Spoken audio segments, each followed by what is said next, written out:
ইনশাআল্লাহ বিএনপি সরকার গঠন করবে, এটা মোটামুটি নিশ্চিত।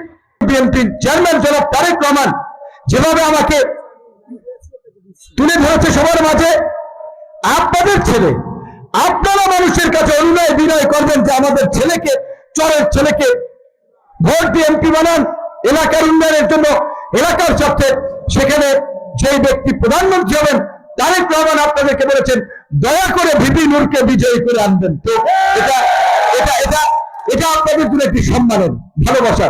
তারেক রহমানের প্রতি আমি কৃতজ্ঞ।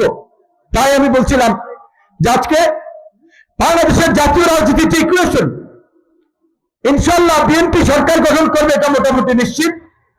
এখন বিএনপি এই জনপদের উন্নয়নের জন্য গণ অধিকার পরিষদের ট্রাক মার্কা আমাকে সমর্থন দিয়েছে, কিন্তু যিনি তারেক রহমানকে বৃদ্ধাঙ্গুলি দেখিয়েছেন, দলের সিদ্ধান্তকে উপেক্ষা করে নিজে স্বতন্ত্র নির্বাচন করছেন, সেই লোক যদি এমপি হয়, স্বাভাবিকভাবেই তার সাথে সরকারের কোনো সম্পর্ক থাকবে না।